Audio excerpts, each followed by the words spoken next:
My name is Court. I am your host. I'd like to introduce my esteemed panelists. First, we have on your top right, we have Chris. How's it going, everyone? And down below, we have Andris. Howdy. And we got a bunch of topics today. First off, we are going to review the new Apple TV Plus movie Cherry, starring Tom Holland, and I believe her name is Sierra Bravo. Tomorrow, early tomorrow morning, the Academy Awards will be releasing their nominations list. So we're going to talk about some picks, some things that we think will get nominated, maybe some things that we want to get nominated for the sort of top 5 categories: Best Picture, Best Director, Best Actor, Actress, and Supporting of both. So we're going to do that. Then we are going to talk about Matt Reeves' The Batman has officially wrapped filming. I'm repping it. We're going to talk about that a little bit and just our sort of overall thoughts on what the movie is going to be like or what we're hoping to see, or it'll be an open discussion. And then at the end of the show, Andris has a question he wants to pose to the group. Andris, do you want to tell us what that is? Yeah. It's going to be a question about the stigma with digital effects. All right. So that's the show. That's what we're talking about today. So let's jump right in and talk about Cherry. So Cherry is directed by Joe and Anthony Russo, collectively known as the Russo brothers. Of course, these guys are known for directing, I believe, Captain America, The Winter Soldier, Captain America, Civil War, and of course, Avengers, Infinity War, and Endgame. They also cut their teeth directing episodes of Arrested Development, which is awesome and makes me very happy. As I said, this movie re-teams Tom Holland with the Russos. Of course, he's known for playing Spider-Man in the MCU. And we have Sierra Bravo. There are a couple other people in here. Jack Rayner, whom you might remember from Midsommar. And this is a film about a guy, I don't know if we ever actually get his name, but they call him Cherry, played by Tom Holland, who basically ends up in the war in Iraq. He comes home, he's got PTSD, and he ends up getting addicted to drugs and has to start robbing banks to pay for his addiction. This will be a spoiler-free review, so no worries if you haven't seen the movie. Chris, do you want to give me your sort of overall initial thoughts on the film? Yeah, initial thoughts. Going into this, I wasn't really expecting too much. I was interested in the premise, and I was interested in seeing the Russos kind of branch out after doing back-to-back Marvel movies. But going into it, it didn't seem to be getting a lot of good buzz. There was some negative reviews. So going in, I was like, I'll see. I actually wound up liking this quite a bit, possibly because I went in with low expectations. But yeah, I enjoyed it a lot more than I thought that I would. It's not great. There's plenty of flaws that I have with it. But overall, just general thoughts, I think there's enough good things in it for me to recommend it to someone. Andris? Yeah, I didn't like it. Okay, you're a man of few words. I mean, I can give more words if you want more words, but I did not like this film at all, actually. Okay. Can we start with Andris then? Just let him jump into specifics. Sure. Cool. Yeah, Andris, take it away. All right. Well, I felt like this movie tried way too hard to be Oscar bait. I was surprised because it was the Russos. They've directed a lot of films. This felt like the first independent film somebody had made. It felt really hard, like it was trying to be independent, it felt very pedestrian and cliche. It felt like they watched Requiem for a Dream. I thought that too. And they watched Trainspotting, and they're like, "Hey, let's do that." I thought I did not like it.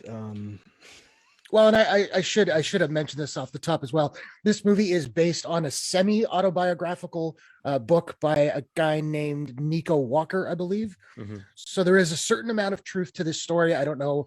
I haven't read up on the guy himself, but I don't know how closely this cleaves to his actual life.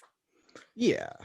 Yeah, my understanding about the true story is it's essentially, young man growing up in middle of America, went to the war in Iraq, had PTSD, became an addict, robbed banks. So that basic framework is basically what is true. The specifics, I'm sure, vary greatly from the true life story. Yeah. I did have one more thing. My biggest issue was it was like a very unpleasant film. None of the characters were likable or sympathetic at any point. You don't feel bad for anyone at any point. At least I didn't feel that way. I don't know. It's just nobody was like likable. Nobody really had any dreams or aspirations that you felt bad as you watched them go through what they went through in the film. So yeah, Yeah, I can appreciate that. For me, my overall thoughts, I'm a little bit closer to Chris. I liked the movie. I did not love it. I have considerable problems with it, but there are things about it that I absolutely loved, and we'll get to those.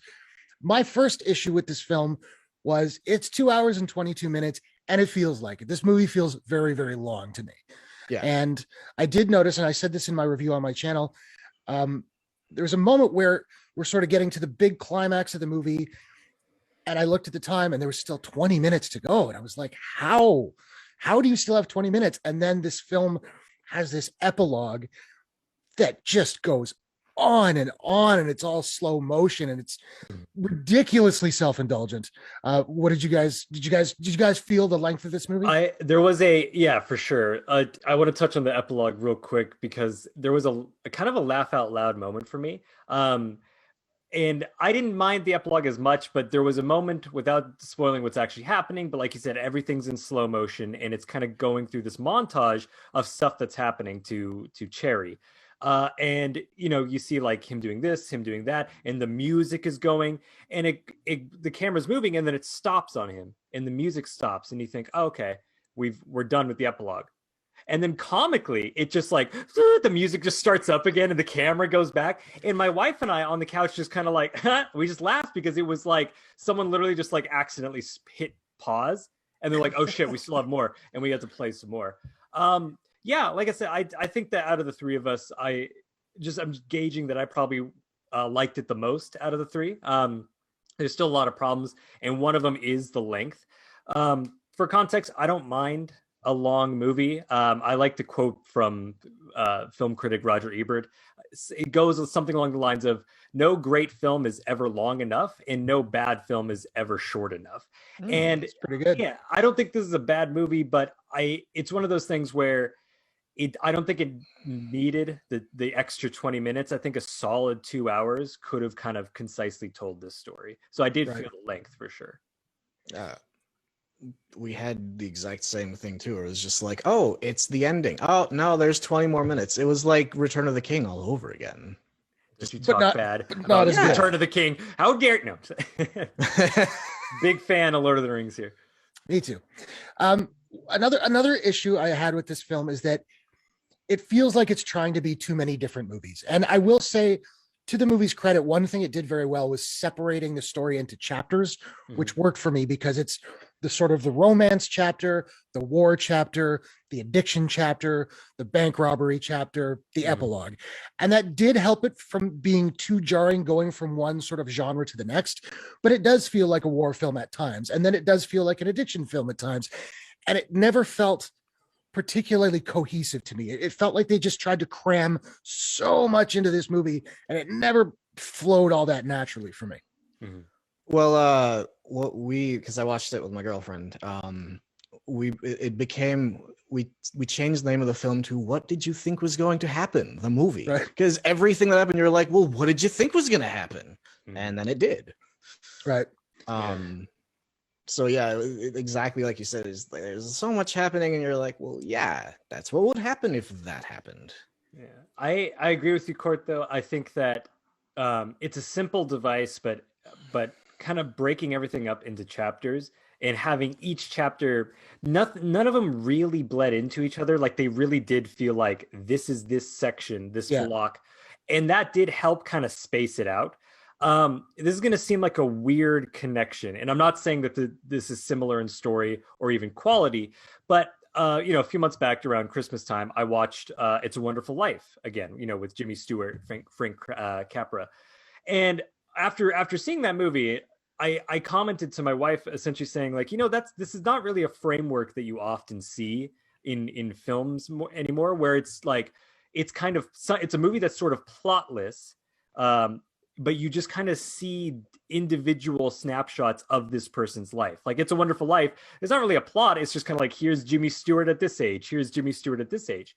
And like I said, it's nowhere near the same quality, but I was kind of okay with Cherry being like that, where it's kind of plotless, but it really is like, here are just these snapshots into this guy's life.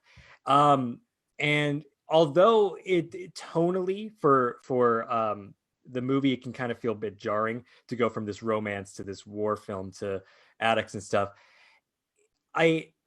It still felt like a believable trajectory for this character, because this is something that does happen, where people, young men and women sign up for active duty, and they go to war, they come back screwed up in the head, major PTSD, they become addicted to opioids and stuff.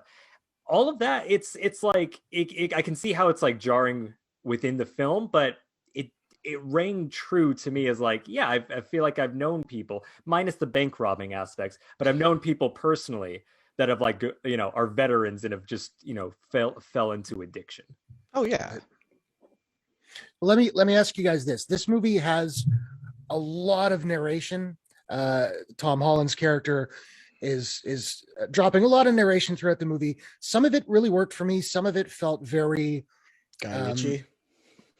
Yeah, I hadn't thought. I said in my review, to me, a lot of the voiceover, because it does kind of break the fourth wall, and it felt like, and I realized that this is weird, but it felt like a mixture of Fight Club.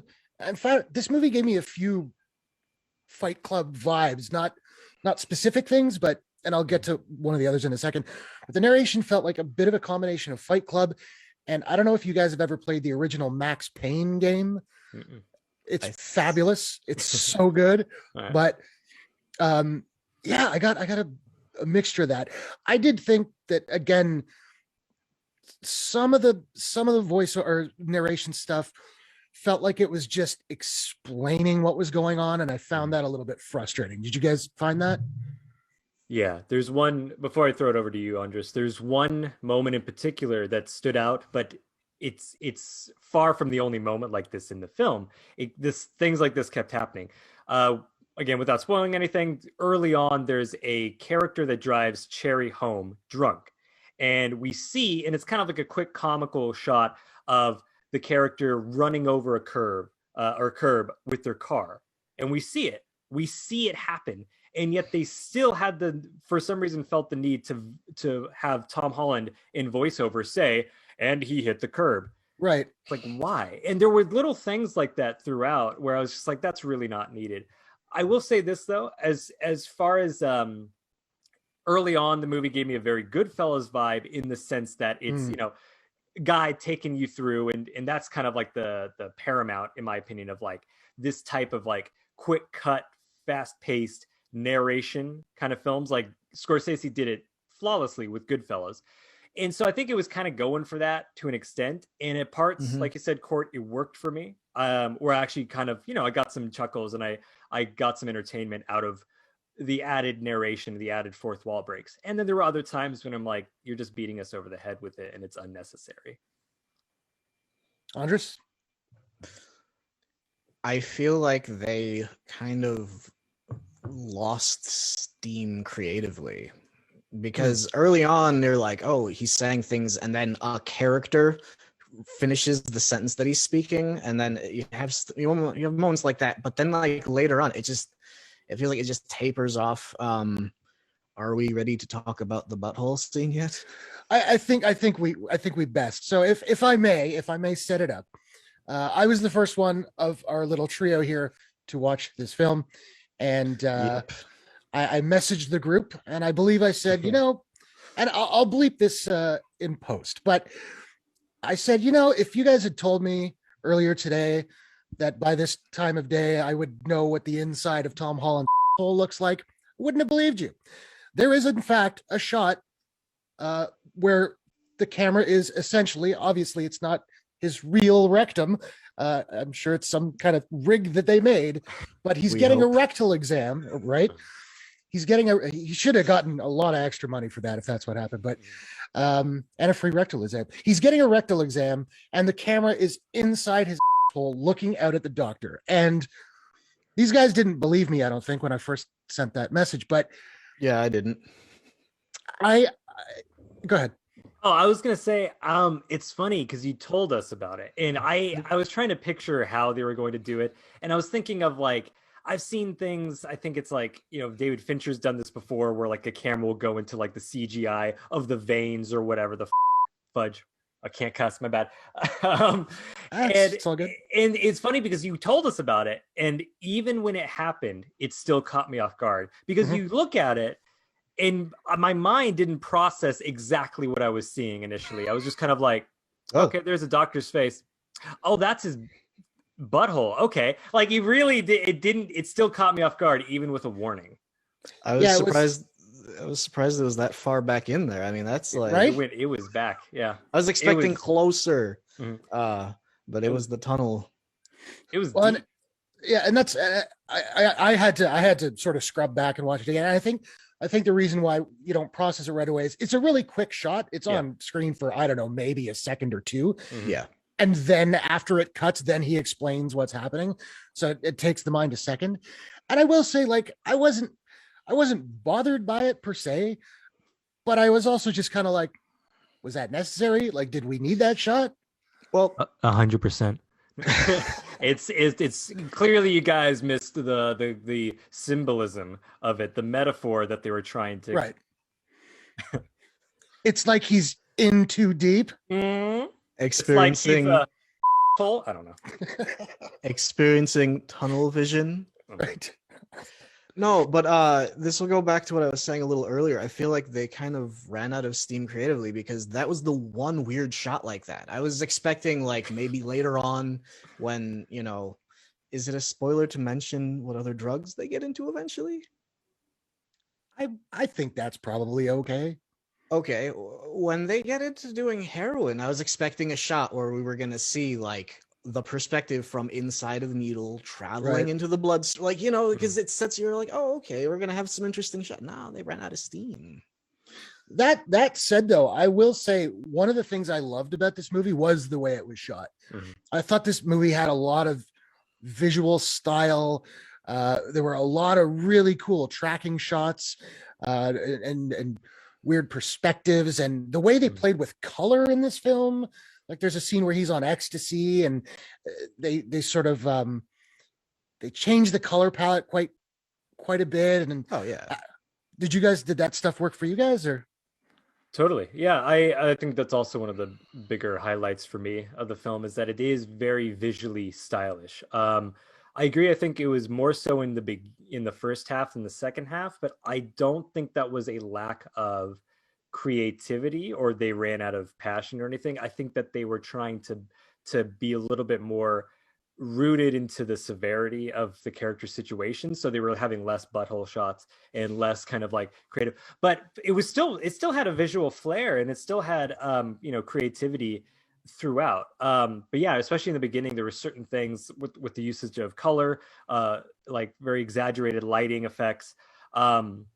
I really liked when Tom Holland's character first met his future, his soulmate, essentially, Emily. They had this interesting sort of focal iris that was on the lens, so every single thing was out of focus except for dead center, which sounds like more simple than it probably was actually was to achieve. But little things like that, like it always had little flares to it. Some things that I liked as well that weren't even just like camera tricks, but I like this kind of running gag of, this is essentially a story being told by Cherry. It's sort of like he's telling the audience this story, and true to kind of real life and how memory works, you can remember certain specific details very well, but other ones not so much. And examples of them doing that is whenever early on he had to go to a bank, you could see very clearly written that the bank was named The Bank. Or when he was meeting certain people like sergeants and such, you could see their name tags just said like Sergeant whomever, which is like, I could see that some people could find that being like, that's cutesy, whatever. I thought that they stuck with it enough that I appreciated even little like, little production design elements were added into it that made it kind of unique. Okay, Andres, what did you think? I still feel like they didn't go far enough with the stylization. They could have taken it a little farther than they did. But yeah, that's what I got. Well, let me ask you guys this: since we're speaking of the Russo brothers, did you catch the Anthony Russo cameo? Yeah, how could you miss it? There's two of them. One is a tracking shot of him in slow motion. I was like, oh, there's one of the Russos, and then he has a speaking cameo, and it's like, all right, Hitchcock, we get it. I don't know what he looks like, so I didn't know there were cameos. He had a cameo in Endgame. I think he's had a cameo in one of the other ones they've done as well. Mhm. He's very unique looking dude. But interesting note. So the scene we were talking about, like his speaking role is leading into the scene with the guy who will end up driving drunk, and that guy, I believe the actor's name is Michael Rispoli. Okay. And he was in, I don't know, did you guys ever see Death to Smoochie? Ages ago. I might have watched a long time ago. Yeah. I love that movie. He's really funny in that movie. Okay. Right on. But so let's jump ahead to kind of wrapping up on the review here, but there are two actors in this movie that I really want to talk about because they're really kind of the two main characters. You have what did I say? Sierra Bravo, I think. Yeah, is her Sierra name. Bravo, which sounds like 100% like an old-timey Western TV show. It really does. Sierra Bravo. It's a cool name. Not knocking her because I think she was really good. I thought she was wonderful in this movie. I thought like she just, Andres, you were saying it's hard to get behind these characters because all the characters are kind of ugly, and I get that, but there were moments where like my heart was breaking for this character. Yeah, I that's one thing where I'd have to disagree personally on with you, Andres. I did care for the characters.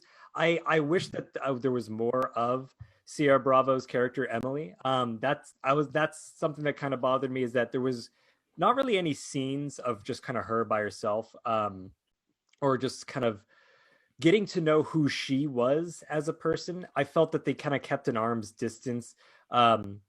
Of just kind of like, well, she starts out as cool girl that Tom Holland likes, and then she loves him deeply for some reason, and that's their only connection, really. So I felt like the characterization for her was kind of lacking, but I still empathized with her. It was hard once they become addicts. I felt the emotion of some scenes where, even though I wish there was more characterization for her, I still was like, girl, you got to get out of this situation. And even for Tom Holland, I thought Tom Holland was phenomenal in this. This is probably the best performance that I've seen him give. I really think he crushed it. And I did care for him. I think that I agree that, he didn't really have these long-term dreams or aspirations, but he was an extremely lost soul, and the whole struggling with PTSD, I really felt for him in that case. And so they were doing bad. They were bad people. I wouldn't even say they're bad people. They were doing bad things, and they were hurting themselves, and they were hurting others. But I don't know. I have this sympathy for addicts, I suppose, in that it's like, it's so hard once you get hooked on stuff like this to actually break away from it. I can see what you're saying. Yeah, for sure. Andres, what did you think about Tom Holland in this film? It was a performance where he was an addict and he robbed banks. That's all I got. I didn't hate it. I'm with you, Chris. I thought Tom Holland was the standout aspect of this film. I really like Tom Holland. Obviously, I said in my review, like, he's my favorite on-screen Spider-Man. I love him in that role. Absolutely. I really liked him in Onward. I really liked him in The Devil All the Time. Like, that was where I started going, okay, you're like an actor. I thought he absolutely crushed it in this movie. He like, I was floored by his performance. Yeah, I think he definitely carried it with a lot of the kind of tonal inconsistencies with everything. He was the kind of the what grounded me to it. And I think without his performance, I would have, kind of lost interest. I I think that even though like we were talking about how the chapters did kind of break everything up and kind of helped it be a little more cohesive, it was a bit of a jumbled, end product, which is one of my main problems with it. Um, and also just the familiarity of everything. Andres, I can see kind of what you mean, where this felt kind of like almost like a first time production, not because anything was bad or anything looked amateurish, but this really felt like the Russos just wanting to get all of the sort of homages and references out as possible. As this was going on, almost every chapter was reminding me of something like, oh, this is like Goodfellas. Like he said, I got a bit of a Fight Club vibe as well. For a while, it's entirely Full Metal Jacket. For an entire chapter, it's just Full Metal Jacket. There's a bit of there's Jarhead. There's a bit of there's like a USO show that reminded me of Apocalypse Now, and then it's like Panic at Needle Park and Train Spotting especially.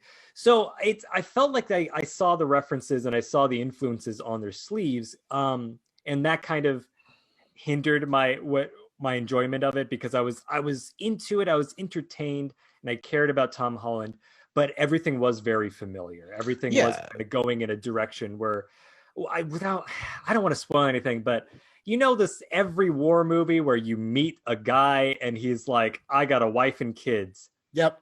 You know what's going to happen. That's not a spoiler. That's if you've seen any war movie ever, you know what's going to happen. What did you think was going to happen? Exactly. Right. Yeah. Mm-hmm. Full circle. Yeah. Yeah. I would care about this movie more if it had something of its own, because it's good to take your influences and your homages, but you have to give it something a little more, and that's what takes it to the next level. And I didn't get that with this film at all. I was just like, oh yeah, Requiem for a Dream. Yeah. Yeah, it definitely doesn't feel like it's got its own very obvious identity. Yeah. Yeah. All right, well, I guess that wraps that up. So, Andres, would you recommend Cherry? I don't know. I don't usually watch movies like this. I'm still trying to figure out where in the MCU this is supposed to stand. Is this before Iron Man or... The timeline's getting all jumbled right now. Yeah, I don't take your kids to see this. That's for damn sure. No. There's a lot of swearing. There's a lot of violence. There's a lot of drug use. Chris, would you recommend the movie? I would. I would with an asterisk that this is quite flawed. There's a lot of problems. The main thing being, like you guys are saying, it doesn't really have its own identity that much. It feels very familiar. But I found the acting to be quite good. I found the direction to be stylish enough that it kept me entertained throughout, despite it being familiar. So I'd say, yeah, check it out. Just don't expect it to blow you away. That's kind of where I'm coming in. I would recommend it for Tom Holland's performance alone. Mm-hmm. It is very, very long, so you need to be prepared for that. Mm-hmm. But if you have Apple TV Plus, it won't cost you any money. So there's that. There you go. So that is a wrap on the Cherry review. Now we're going to talk about the Oscars. And like I said, the Oscar nominations will be coming out. Well, I said tomorrow morning, but I won't post this until tomorrow. So this morning. Hey. So when we're talking about this, we don't know what the nominations are.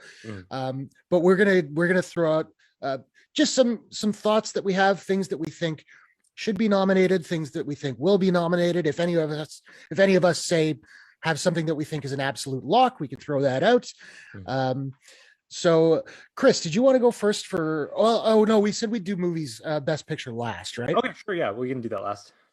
Okay, so let's do you guys want to, again, all the categories have 5 nominations except for best picture, which has up to 10. But we're just going to throw out some ideas. So I figured let's start. I believe they usually start with best supporting actor. So do we want to start there? Is that good with everybody? Yeah, let's do it. Works for me. Okay, so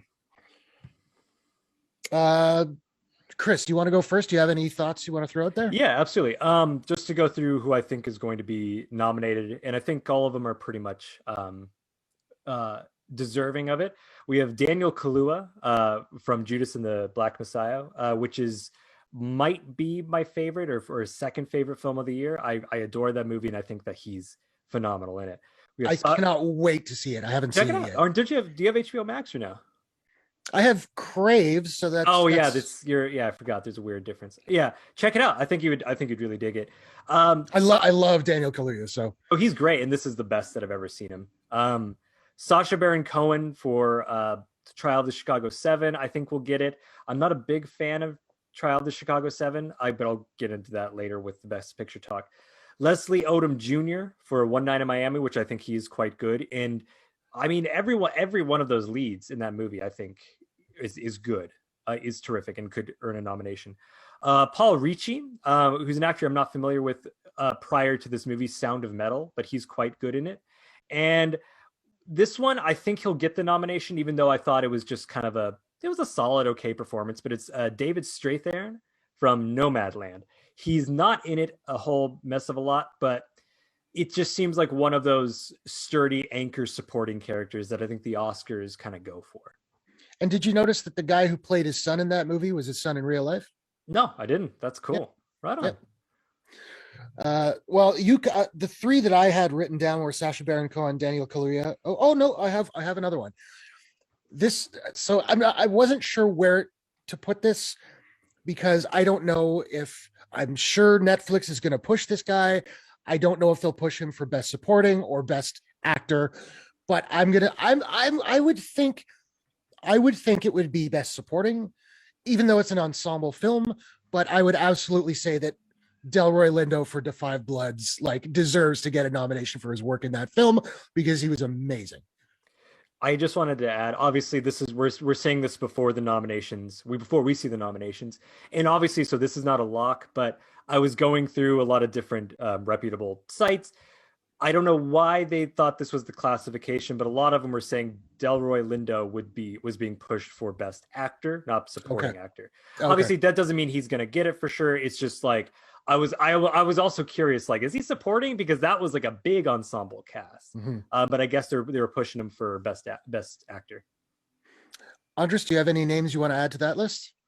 Yeah. I had to really think about this one for a long time. There's a lot of great nominees out there, potentially. I am going with Bryan Cranston for his 20 minutes in Godzilla. He carried that film, and then spoilers, he dies, and then it's true. There's no characters in the film afterwards, so yeah, he should get it.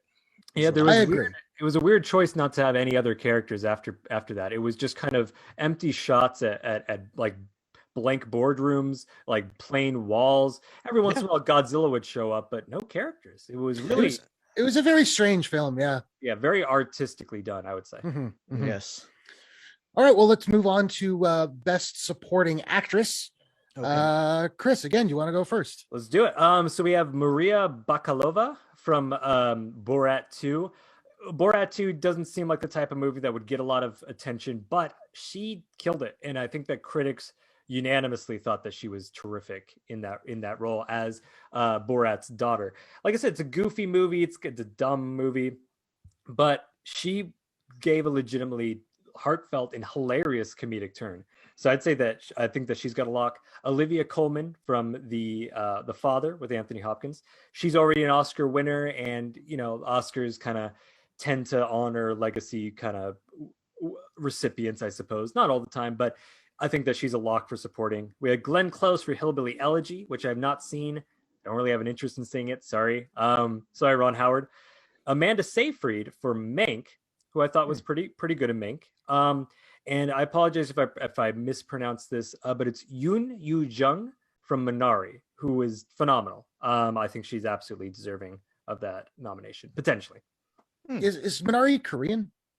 It's Korean American. It's okay. Yeah, it's essentially, for those who haven't seen it, it's about a Korean immigrant family moving to the United States. So it's set in the United States. It's about them essentially, starting a life in America. Most of it's the dialogue is in Korean, but it's still technically in I wouldn't call it an international film. It's very much a United States picture. Okay. Mm-hmm. Well, I had a couple of those names on my list as well. However, I actually had Olivia Colman as lead actress. Okay. Just because, she's the biggest female role in that movie. Mm-hmm. But I guess we'll get there. Yeah. the one other one I had that you didn't have, and I do think this is a long shot, but I thought she was really good in this movie, particularly considering she's not an actress. Swanky from Nomadland. Oh yeah, yeah. Mm-hmm. That she has that, she goes on that monologue. I don't want to spoil anything. Mm. She goes on that monologue when they're sitting in the van, and it was like you're not an actress. You're like a migrant, like a nomad that they just put in this movie, and you're holding your own against Frances McDormand, two-time Oscar winning Frances McDormand. Yeah. I don't know that. I mean, I think there is a lot of goodwill going towards Nomadland right now. I think it's a bit of a long shot, but I wouldn't be shocked if she gets the nomination. I agree. She was very, everyone but her especially kind of stood out as being extremely naturalistic. And although I'm a little shaky on the specifics, I think that, like, you know, she is a real nomad. I'm not sure if the specific sort of monologue she gave was based on her real life. Either way, I thought she was great. And if she you know, got in there into the nominations, I think that it would be deserving. And just not to name drop here or anything, I don't know about the specifics either. However, we see that footage of her with when she's in the canoe and the birds and all that, which was beautiful. Mm-hmm. And so when I put out my review, I reviewed Nomadland out of TIFF back in September, and Swanky herself commented on the video. Aww. And she was saying, yeah, I shot that myself like a few years ago, and Chloe Zhao decided to put it in the film, and I thought that was really cool. That's awesome. Right on. Andris, do you have anything you want to add to this category? Yeah, I do actually. I'm surprised you guys didn't mention this actress, Reba McEntire for Tremors. I mean, anybody who can pull off a scene where you're shooting a giant subterranean worm in a rec room and your husband is Michael Gross and you can sell that role? Come on, man. It says Oscar all over it.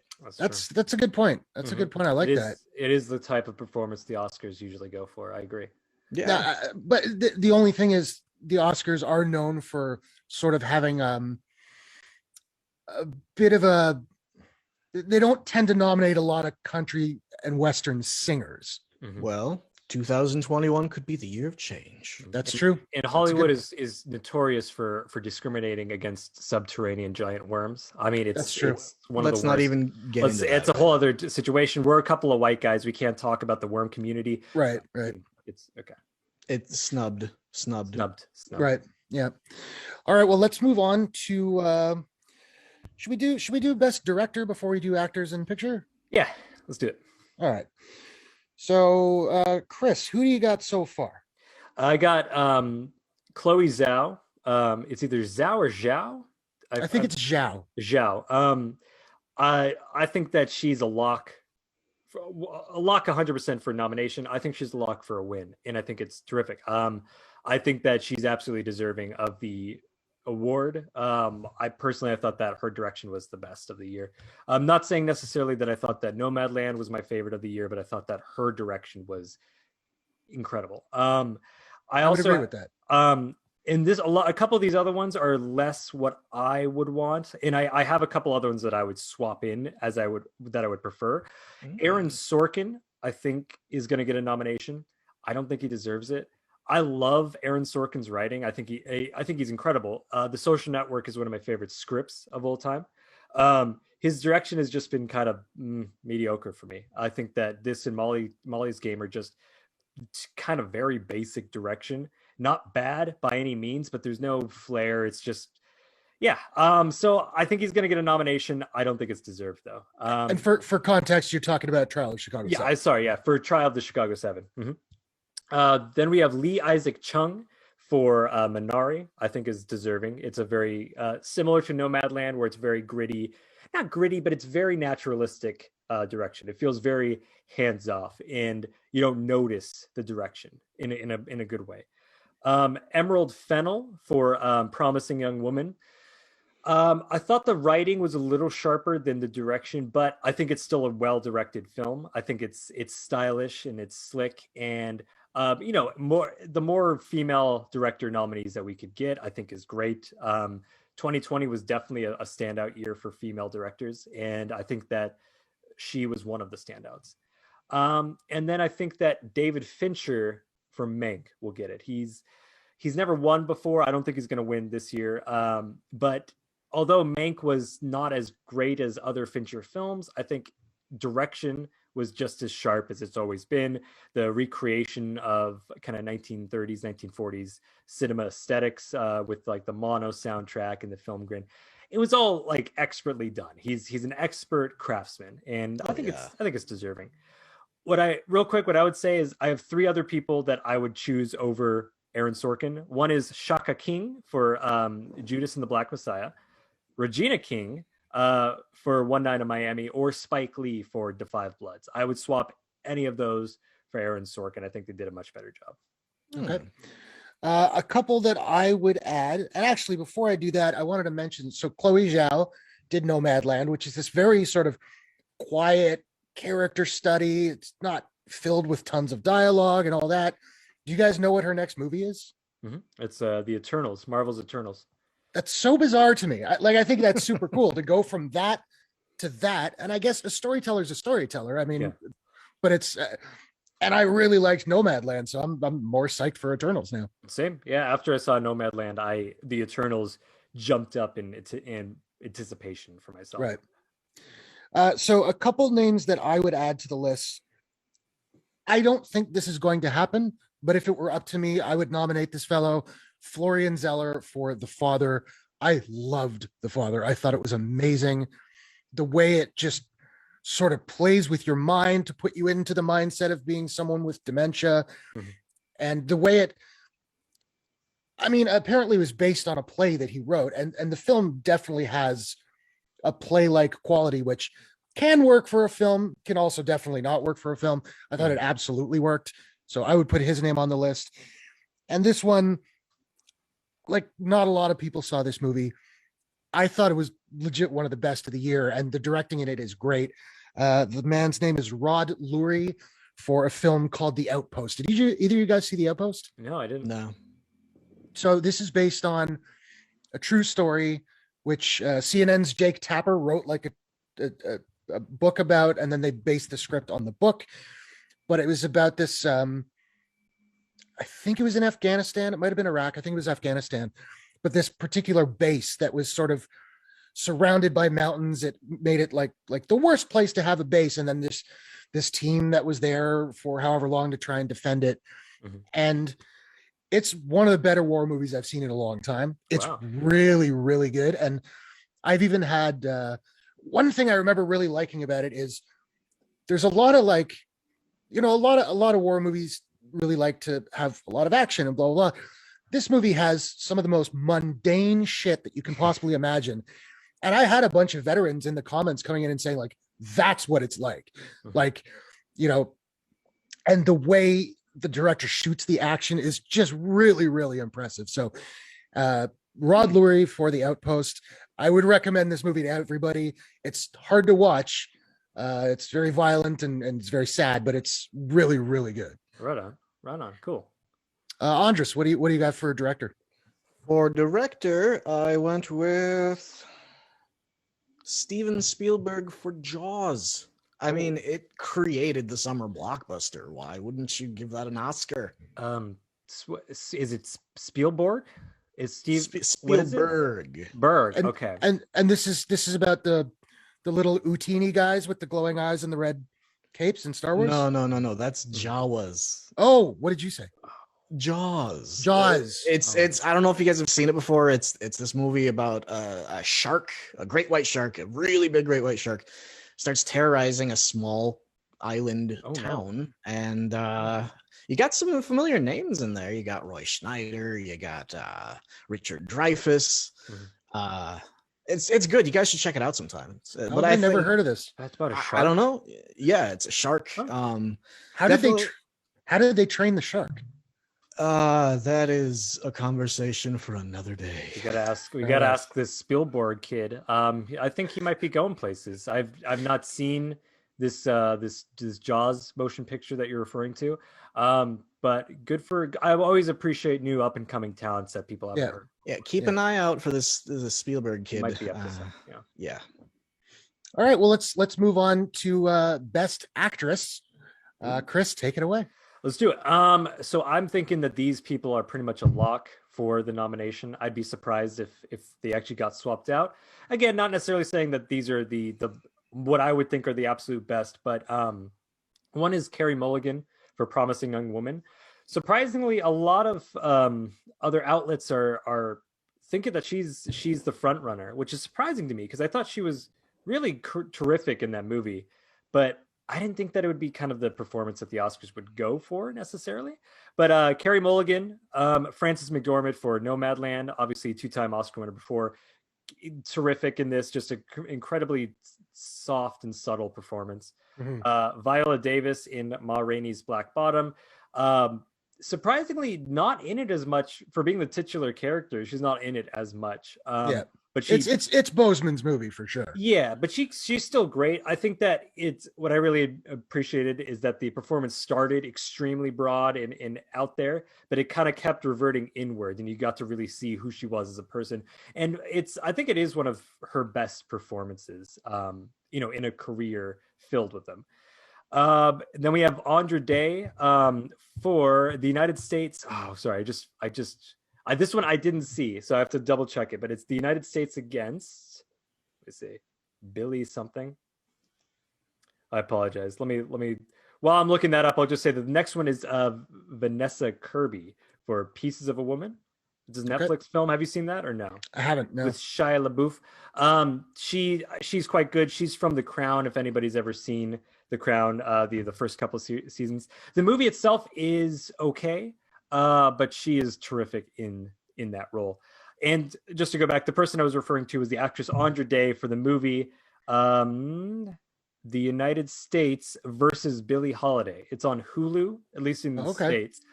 I haven't seen it yet, but it's on my radar because it seemed like she came out of nowhere, where no one was really talking about her as far as like being a potential nominee, but now everyone's like Andra Day. So I guess check it out, United States versus Billie Holiday. And I know a lot of people are saying, would you, in your estimation, say that Frances McDormand is a lock? Almost. Like I said, what I'm surprised about is I thought that she was going to be a lock until I went onto a bunch of other websites that the way that they come up with their predictions is that they look at a lot of other smaller awards, like who's kind of raking in the most awards. And it seems like Carey Mulligan is surprisingly giving Frances McDormand a run for her money. So I would bet on Frances McDormand, but I would not a lot. Like I'd put down $5, but like $10, I don't know. I think it's actually coming down to the wire. Okay. I had, did I have anything different than you? I had one different from you. This is a movie that I don't think a lot of people saw. The actress's name is Sydney Flanagan for a movie called, I always get this wrong, Never, Rarely, Sometimes, Always. Oh, yeah. Yes. You saw that? Hell yeah. That was a great movie. I thought she was phenomenal. And she's like a total newcomer. I think that was her first credit. And for those of you who haven't seen it, it's basically about this teenage girl. She lives, I guess, in a state where if you want to get an abortion, you have to have permission from your parents, and she can't tell her parents because they're very religious or something. So she has to travel to New York City with her cousin to try and get it done there. And there is a scene in this movie which just blew my mind. But she's sitting down with like a psychologist, whatever, and they're going through a list of questions where it's where the film gets its title. So like, have you ever been sexually assaulted? Or do you ever find yourself a victim of sexual assault? Never, rarely, sometimes, always. Have you ever done this? Have you ever done that? And the entire scene is just focused on Sydney Flanagan's face. The camera's not moving at all. We don't see the psychologist. And you just watch her like completely break down in this long scene, this one take. And it was like brilliant. Yeah, and it's the type of performance in the type of scene that even the most seasoned of actors, it would be a challenge to do. And like you said, she's seemingly a newcomer. Like I don't think that she either had a credit on IMDb prior, or if she did, it was like a small thing. And And it's not, when we say breakdown, it's not like these histrionics of like like yelling. No, It's not at all. haunting, and it's so real, and it's heartbreaking. And like you said, it's just a single shot of her. It holds on it for minutes. Very, very good movie. Very like subtly done. It's like, I know we're talking about actresses, but I do recommend Never, Rarely, Sometimes, Always. I think it's a smart kind of objective look at young women and the kind of abortion issue. So wherever you stand on that political spectrum, I suppose, I think it's still worth a watch. I would agree. Andres, you didn't see it, right? No. Okay, so do you want to give us your pick for Best Actress? Yeah, I really had to think about this one because once again, I mean, there's so many great nominees you could give for this. I went with Charlize Theron in Mad Max Fury Road. That was a good one. She carried that film. What more can I say? Yeah, I mean, what more should you say? If there's an award for best shaved head, I hope she gets it. I mean, there is. It's really good. Oh, there is. Yeah, this year. Okay. Oh, well, that's good. I'm glad. Well, they had to, because you see that movie, her head's so shaved. Yeah. Right. You have to honor it, honestly. Absolutely. All right. Well, let's move on to Best Actor here. Chris, hit me. Here's who I think will get nominated, and there's one that I think should get nominated. But it's a stacked year. Chadwick Boseman for Ma Rainey's Black Bottom, who I think is a lock to win. Even if this wasn't Chadwick's final role, I think that he would still probably win. But I think the fact that it is his swan song, this is his role, I think he'll be the first actor since Heath Ledger to get a posthumous award, and I think it's deserving. I agree with you. I think it's an absolute lock. I think if it weren't for Chadwick Boseman, Anthony Hopkins is taking it home for The Father. But yeah, and it's, to reiterate, it's not being cynical to say that his death will play into it, because that does happen. That does sway voters. But having said that, it's my favorite lead performance of the year, hands down. Yeah, I think I want to agree with that I think that it would have been a lock even if he hadn't passed away. It would have been a lock that he was nominated, and I think that he would still be the front runner, in my opinion. But I think the fact that he's passing, and this will be the last time that we can honor him as an actor, I think that does kind of push it over the edge. If you think that's kind of political, that's fine. I don't. I think that's a proper way of honoring him. The next actor that I had was Anthony Hopkins for The Father. Grant, I actually haven't seen The Father yet. I want to. I don't know if it's available to rent yet. I've been looking out for it on like Amazon or stuff, but I really want to check it out. But everybody has been talking about Anthony Hopkins' performance, so I would be shocked if he doesn't get nominated. Riz Ahmed for Sound of Metal. Have you seen Sound of Metal? No, not yet. No, I think it didn't come out in Canada at the same time. Gotcha. So yeah, I'm dying to see it. It looks great. I loved it. It's definitely up there, top 2, top 3 films of the year for me. And Riz Ahmed crushes it in this role. He's a great actor, and this is the best he's ever been. Steven Yeun for Minari. He's great. He was first saw him as Glenn from The Walking Dead. Thought he didn't have that much to do in that show. He was a likable character, a likable presence. But just seeing him branch out after being from that show, he's incredible. The first movie the movie before Minari that really kind of like shocked me by how good he was a South Korean film called Burning, and he's terrific in it. And Minari is his best performance again. It's weird. There's a lot of like career best performances this year, I thought. Steven Yeun was great. Before we move on, let me just make a quick recommendation for anybody who enjoys laughter. If you go on YouTube, you can find it on YouTube. Steven Yeun and Conan O'Brien went to a Korean spa. Yes. And it's absolutely hilarious. It's like probably like 10-15 minutes long, and like I was dying the whole time. Andres, you saw that? Oh yes. I need to check that out. It's so good. Awesome.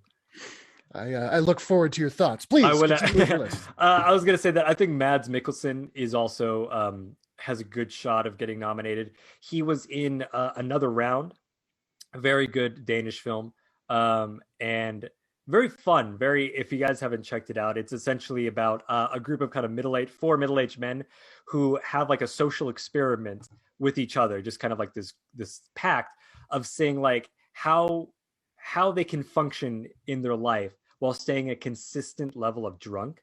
And they're very scientific about it. We're like, we have to be a certain level. Don't get too drunk. Don't get like not so drunk. It's kind of a dark comedy, but it's quite good. And it was actually the movie that won. I forget the name of it. I forget the name of it, but it's essentially the equivalent of the European Academy Awards. So at the end of last year, 2020, Another Round was what won. And Mads Mikkelsen is great. I mean, he's awesome. He's awesome. He's actually my favorite Hannibal Lecter. Oh yeah, I mean, which is surprising considering Anthony Hopkins, killed it. But him in that show is amazing. What I always say is like, the reason why I give it to Mads Mikkelsen, because I love Anthony Hopkins in the role in Silence of the Lambs. And he's good in Red Dragon and he's good in Hannibal, but they're not very good movies. Whereas Hannibal, the show, was like consistently really good the whole way through. Oh yeah, and I loved it. Totally. Well, last thing before I hand it to you, I was going to say that we were talking about this actor before, and I think that if he does qualify for the Best Actor category, I want him to get it. Delroy Lindo for Da 5 Bloods. He is incredible in that movie. There's a whole multi-minute long soliloquy that this dude gives, like Shakespearean soliloquy, and it's again just locks on his face, crushes it. And I think before I saw Ma Rainey's Black Bottom, that was my favorite performance of the year. I would still give it to Chadwick Boseman, but I hope that Delroy Lindo gets a nom. Me too. You covered all my picks, so Andris, I'm going to throw it to you. All right. This is a little unconventional, I know, but I went with Bruce Campbell for Ash vs. Evil Dead. I know it's technically a show, but it feels like a 3-season film, and Bruce Campbell's performance is a powerhouse. He carries that entire show. He's hilarious. He's great.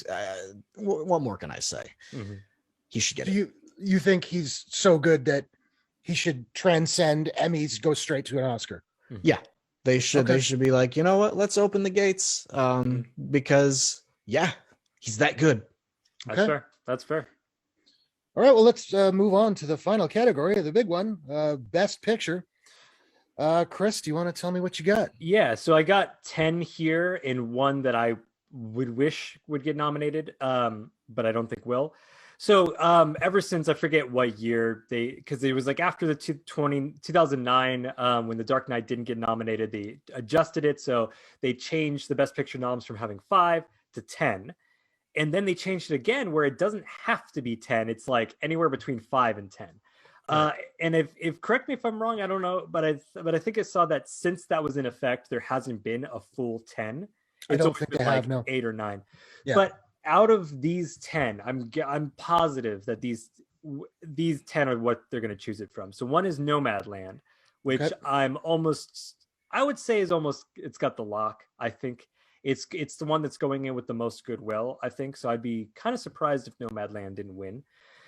One Night in Miami by Regina King. Very, very great. Very, very good movie. I think also quite deserving. Does feel very much like you're watching a play, obviously because it was based on a play. But it's essentially 4 guys in a room just talking for one night, and it's riveting. The Trial of the Chicago 7 is an entertaining movie. I think it's going to get nominated. Personally, I wouldn't nominate it. I just thought it was pretty good. Felt very similar to plenty of other 90s kind of courtroom dramas. Some of them that Aaron Sorkin himself already wrote. Right. That's just my opinion. Minari, I think, is going to get nominated. I think it's deserving. Mank, I think, will get a nomination, mostly because of the prestige behind it.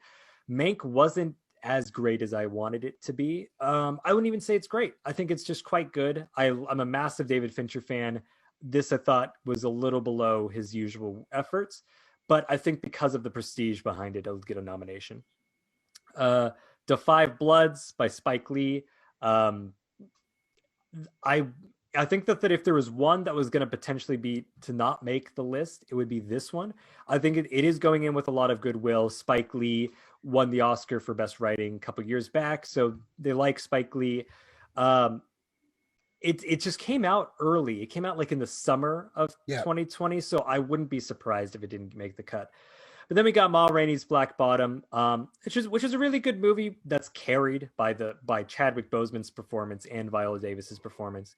Promising Young Woman with Carey Mulligan, The Father with Anthony Hopkins and Olivia Colman, and Sound of Metal. I think out of those 10, I think those are the ones that are going to be nominated. The one that I would swap trial with is Charlie Kaufman's I'm Thinking of Ending Things, which hit the right tone for me, where it's so weird and so quirky, and David Thewlis's performance is just a riot. I'm not sure if either of you have seen it, but if you're looking for a very just weird movie, I highly recommend it. I haven't. Go ahead. Sounds like Kaufman, all right. Yeah, it's Kaufman through and through. It's as Kaufman as you can get, which is part of the reason why I liked it. I remember seeing the trailer and just thinking, this looks so freaking weird. I'm in, and then I just didn't get around to seeing it. The trailer's normal compared to how weird this damn thing is. Yeah. Okay. Let's see. I had pretty much the same. Oh, and I realized I forgot to put someone on Best Supporting Actress. Well, I'll jump back to that in a second. But yeah. The only things I had on my list, and again, I don't think they'll be nominated, but I'd kind of like them to be. No, never mind. It's just one. The Outpost. I think The Outpost deserves a Best Picture nomination. I don't think it would win. I don't think it'll get nominated, but I thought it was great. Just quickly, for Best Supporting Actor, it was a movie. It was. I don't even know if this would count because I'm not sure if it's been officially released in the States yet. I think it has. I'm pretty sure it has. But it was Viggo Mortensen's directorial debut, Falling. Oh. And Viggo Mortensen's great in it, but I'm blanking on his name. Lance Hendrickson. That's it. He is like, again, one of the best performances I've seen this year. It is ridiculous how good he is. It's interesting because I saw that at TIFF as well. And that was the day after I saw The Father. And that movie was also about a guy suffering from dementia, but yikes. Just phenomenal. But anyway, so Best Picture, Andris, what's your call?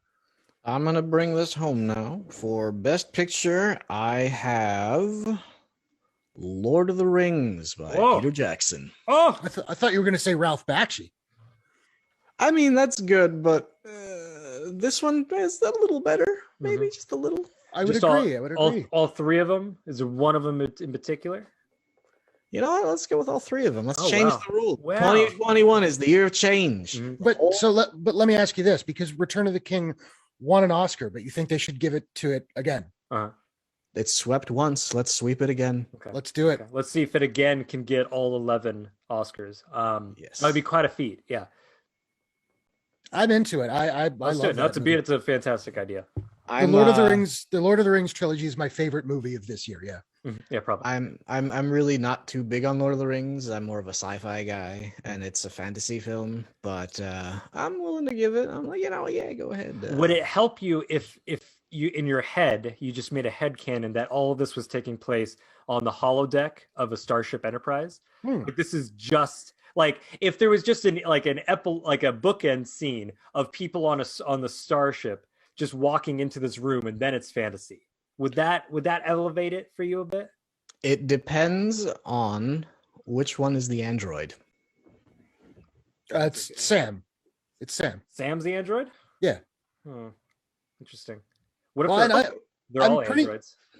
You're a man ahead of your time, Chris, because I'm pretty sure Peter Jackson said that like he didn't shoot any of the holodeck stuff, but that's kind of what he was going for. He was like, it's like if you're really looking for it, you're going to see it. I mean, if you could read between the lines, if you could pick up on subtle metaphor like I can, then I think it's pretty easy to see that that's what he was going for. I mean, not all of us can pick up on subtle metaphors the way you can, Chris. But... I have a gigantic brain. I'm a very stable genius. I'm gonna have to rewatch these films now. You're really gonna want to look for it, but it's gonna be fun. So that silliness aside, that was our Oscar talk. we'll see tomorrow or whenever you guys are watching it. The nominations will be out, but we'll see what we got right, what we got wrong, and then maybe next week we'll talk about the actual nominations and what our how our predictions how our predictions stacked up. Yeah. So we're going to move on. We're running out of time here, but so quickly, we just want to talk about Matt Reeves, The Batman, has wrapped filming. It's been a long process for this film because, of course, COVID hit. Robert Pattinson got COVID. They are done. I believe they were filming in London and Glasgow. I am very much looking forward to this movie. What are your guys' sort of overall thoughts here? Andris, let's go with you first this time. All right. I will give it a shot. It's Warner and DC saying, "Hey, let's go in another direction, see where this goes." And it doesn't look obnoxious. So hell yeah, let's go for it. Let's see. I'm curious to see what he saw in Pattinson that said, "Okay, that's my Batman." We'll find out. Chris? Andres, I just want to say I've noticed that 90% of the time that you say Batman, you say it with like Tom Hardy's accent from The Dark Knight Rises. It's not Batman, it's Batman, which I love. I think it sounds like you're like permanently a villain that's just taunting him. So I'm very excited for this, actually. I love Robert Pattinson. I think he's terrific in so many things that I've seen him in, from Good Times to The Lighthouse, which I absolutely loved. Yeah, me too. If you haven't seen The Lighthouse, talk about a weird movie, but him and Willem Dafoe, just chef's kiss. Mm-hmm. So I love me some R-Pats, as I like to call him.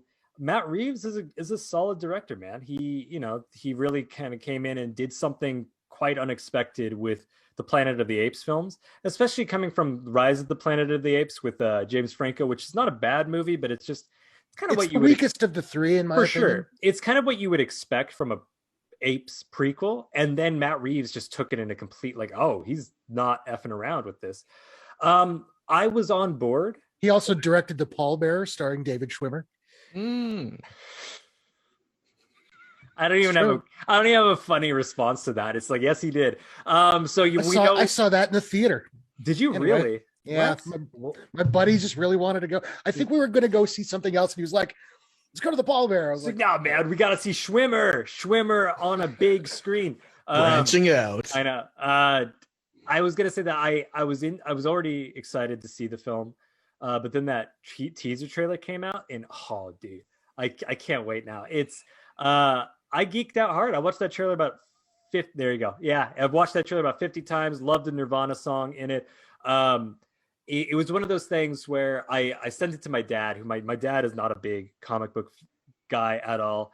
He's like the Nolan Batman films, but as soon as I sent him that trailer, him and I were just geeking out about it. Cause like, dude, Nirvana, this looks awesome. Batman's a detective. It looks so cool. And that's what I'm really excited about, is that it looks like, at least from the teaser that we saw, that this is going to be Batman as the world's greatest detective, like we always wanted to see. Not this superhero that's taken down, parademons or whatever. No Thanos. Dark Side. No offense, Snyder Cut fans. But I like a more grounded Mass Man. So I'm very excited for this. Yeah, I mean, for me, I got a very distinct Seven vibe from this trailer. Mm-hmm. And I love the idea of Batman in Seven. That's great to me. Like you said, the music, the Nirvana song, Something in the Way, but they also mixed it with Michael Giacchino's Batman theme, which we heard in that original test footage that was all like red and dun, dun, dun, dun, and I love it. I think that works really well. I'm also, one of my favorite characters in the Batman story is Gordon. I love James Gordon. I'm a huge fan of James Gordon. I love Batman 89. I forget the actor's name off the top of my head. He didn't really feel like Gordon to me. He was just a man. Yeah, he was just kind of a cop. He was just a cop guy. Loved Gary Oldman in the role in the Nolan trilogy, of course. And the idea of Jeffrey Wright playing Gordon is, to me, like, perfect. Genius. Particularly, go ahead. Oh. No, go on. I was going to say, particularly, one of the ways that in in comics, obviously characters are different depending on who's writing, but one of the common things we see about Gordon is he's very like world weary. He's got the weight of Gotham City on his shoulders. And to me, that's Bernard from Westworld. Like, I think that's going to translate beautifully. Andres, you were going to say something. Yeah. No love for Ben McKenzie in Gotham Court? Nope. No? Not at all. No? You know what? Like, no offense to the guy. He's played Gordon. He's also played Batman. And I thought he was terrible at both. Granted, Gotham was, like, in my opinion, an awful show. I watched 2 seasons and I just had to tap out. I couldn't do it anymore.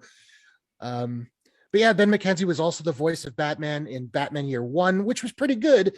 I didn't like him in the role. And I understand they were trying to make him sound younger because it was Batman Year One. That didn't work for me. However, speaking of how much I love Gordon, in that movie, my man Bryan Cranston as Gordon was amazing. That's good casting. I like that. It was perfect. I'm all in on. I mean, I love Jeffrey Wright, and his voice is just so good for it. Again, in the trailer, when he's just kind of reading that riddle off the top, that voice is just perfect. Like you said, he brings that world weariness to that role. Great cast overall. I mean, you have Andy Serkis as Alfred Pennyworth. Awesome choice. It's so different than Michael Caine. So I'm like, hell yeah, I want to see that. Colin Farrell, unrecognizable as the Penguin. Absolutely. You got John Turturro, Paul Dano, Peter Skarsgård, Zoe Kravitz. What a cast! It's really a terrific cast. The cinematography is by, because I noticed the cinematography quite a lot from the preview. Greg Fraser. He did Rogue One. Let's see, a couple other films. Zero Dark 30. He's going to do the upcoming Dune film. Okay. I know that this is kind of like, technical nerd aspect of it, but I love me some good cinematographers, and he seems like he's kind of rising up the ranks. Like if he's working on a Batman film and working with Denis Villeneuve, then like good for him. Yeah, absolutely. Andres, closing thoughts about the Batman? Say Batman. Batman. There it is. No, say it. Say it like you mean it. Batman. There we go. Yeah, so this movie, of course, it's been pushed back. Currently, it's slated to come out March 4th, 2022. So just under a year. It's a long way to go, but hopefully this year will go faster than last year. So we're going to wrap the show up very shortly. But first, Andres again has his discussion question. If you want to pose it to us one more time, and then we'll do it. Yes, here is the unabridged version, because I didn't want to take 5 minutes in the intro. Even though it's been gracing our screens for over 30 years, there's still a palpable dismissive stigma against digital effects. Why do you think there is a continuous resistance to the use of CG in film? Okay, well, maybe I'll jump in first here. I do think, and I have mixed opinions on CGI. I have nothing against it on principle. Sometimes it's great, sometimes it's bad. I do think that for a lot of people, particularly like film purists, there's this romanticized idea of capturing everything in camera with no digital effects that's real filmmaking, and using CGI, that's cheating. I don't agree with that. If you can use digital effects to make something look better than what you could do in camera, I have nothing against that. That's fine. Chris, would you agree with that, or do you have a different thought? Or I agree. I said it in our group chat that I think this is an interesting topic, because I understand why it's being asked, but I disagree with the hypothesis. I say that as kind of like a fellow film fan, you go anywhere from anywhere like on YouTube to Facebook to wherever. If you go to like to film chats and such, a bunch of other movie buffs and movie fans are going to talk about practical. But I think that's actually kind of a small bubble. And I think that it's actually not true to say that there is a general stigma towards CGI. And the reason why I say that is because I have a list of the top 10 highest grossing films right in front of me. And I just want to go down the list and see if we can figure out a common thread. Keep in mind, highest grossing film has nothing to do with the quality of the film, but let's just take a look. The number one highest grossing film is Avatar, then Avengers Endgame, Titanic. Well, just recently, it's Avatar is number one. Leapfrog back. So Avatar, Avengers Endgame, Titanic, Star Wars Force Awakens, Avengers Infinity War, Jurassic World, The Lion King, the remake, The Avengers, Furious 7, Frozen 2. One of the things that all of those have in common, except for maybe Titanic and even Titanic to an extent, is an extensive use of CGI. And I think that people vote with their dollars when it comes to movies. If people don't want to see something, they would not go out and spend on it. I don't think that you can say that generally speaking, CGI has a stigma or people are against it when Avatar is the highest grossing film ever made. And the second one is Avengers Endgame. Both of them are near $3 billion, and both of them are 90% a CGI film. I think that it really is just kind of like the film community, like big film fans and film geeks like ourselves, that kind of favor practical effects. I have noticed that trend, but I think your casual moviegoer, you're just Joe Schmo going to the movies to go see what's the newest, biggest thing. I don't think they give two F's about what's practical or what's CGI. Well, my counterpoint, if you really think about it, when people talk about iconic special effect sequences, you don't really get the same out of CG. Like you talk to like, oh, hey, favorite sequence that people are like, oh man, Jaws or Aliens, or like, when they talk about Jaws by Steven Spielberg. Spielberg. Oh, I haven't seen it. Can you talk about more, like older movies that we might have heard of? It's easy to go forward. Don't put him on the spot. I'm sorry. Jurassic Park is a good example. It's just when people talk about effects, they bring up films that tend to be more practical, but then like CG doesn't tend to get mentioned in these conversations. Like oh, it looked nice, but there's never like a standout element, is what I'm like. It's interesting that in these conversations, and I do see what you're saying about people do lean towards practical, but it's just interesting, like 30 years in, the only time people mention CG is they tend to be like, oh, well, The Abyss and Terminator and, the early ones. Mm-hmm. But then today, you don't, that's just, Well, I can think of a couple examples where I remember a lot of people talking about them. And one of them is Thanos. Mm-hmm. Thanos looks great. Totally. Compare him to Steppenwolf in Justice League, and it's no comparison whatsoever. Well, we don't talk about the Justice League. We're going to talk about the Justice League next week. Oh yeah, but you won't be here for it, Andris. So you dodged a bullet there. You know you're not interested. But Thanos is one that I've had many times. Let's take it back to Matt Reeves. Those Planet of the Apes movies, that's like all digital, and it looks like you're watching a living, breathing, talking ape. Like it's completely photorealistic to me. That's fair. Andris, to your point, it's sort of a different medium, and I think that a lot of times CGI gets the most praise when it's unnoticeable. For example, I know you didn't watch the show, Andris, but for WandaVision, they were releasing behind the scenes footage and stuff. And obviously, while watching it, I was like, I thought I was able to be like, oh, that's clearly CGI, because there's moments where they're flying and they gets all superhero-y at the end. And that's obviously CGI, and it looks CGI. But then there are a lot of shots of just Paul Bettany, who I just assumed was wearing prosthetics, because he wore prosthetics before in other movies of, just to kind of cover his ears and stuff like that. And he didn't. They just painted his face and had little dots on it, and then the rest was CGI. And you never noticed it. And so that's not so like CGI when used like that, I think is great. Like David Fincher is a great modern director where he has a lot of CGI in his movies, but it's rarely like a CGI set piece. It's more like augmenting certain things. And I like that. So it's one of those things where it's like practical effects, the ones that stand out to me are the ones that are very noticeable. I think if it's not the best, is in competition for the best, is John Carpenter's The Thing. Mm-hmm. Like, holy crap, man. Just that movie is phenomenal. I would also throw in John Landis's American Werewolf in London. Oh, hell yeah.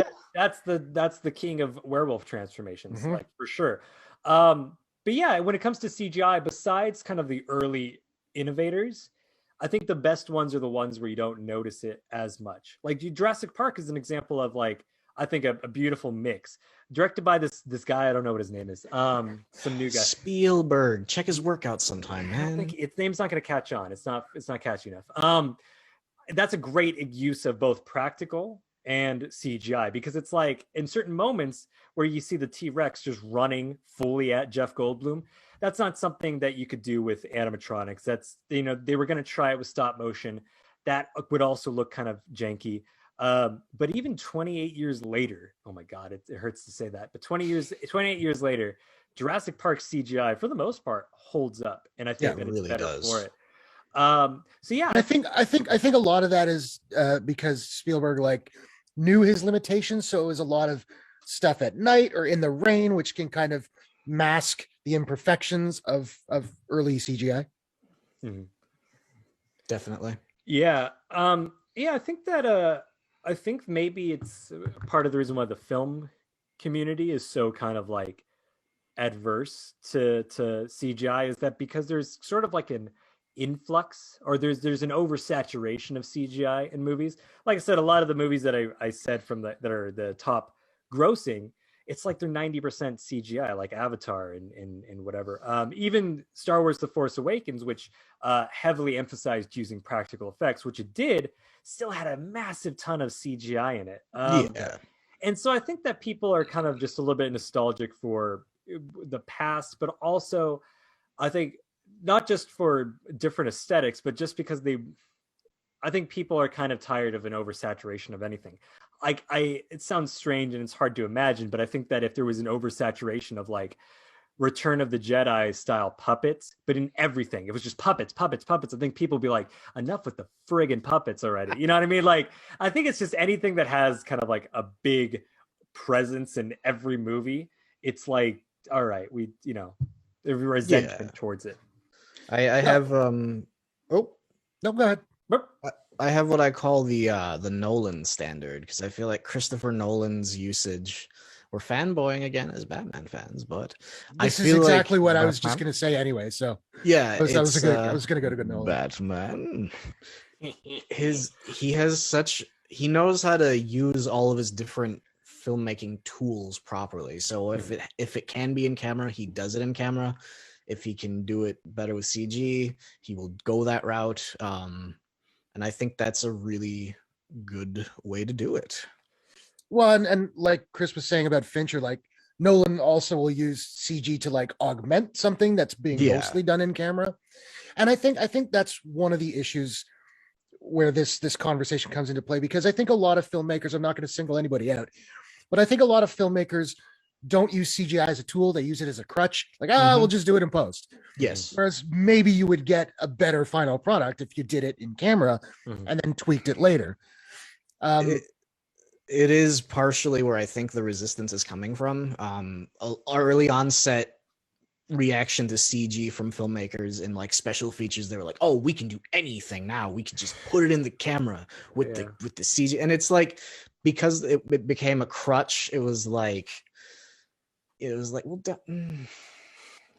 you know. Yeah, it kind of reminds me. I'm with you, Court, in the sense that I don't like dislike CGI. I agree that kind of the overabundance of it in certain films, it's kind of like it looks too CGI to me.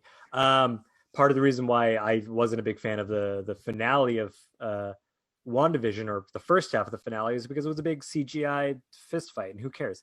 Yeah. That's not what really interests me. And so I can understand that it's kind of like a personal thing. It's sort of like this aesthetic choice for me, that it's like I would prefer to see something in camera. I just like the way it looks more than kind of CGI. It's the same way where I prefer movies that are shot on actual film, celluloid, as opposed to digital. Granted, there's some incredible, beautiful looking films that were shot digitally, but 9 times out of 10, I would rather see something that's shot on film.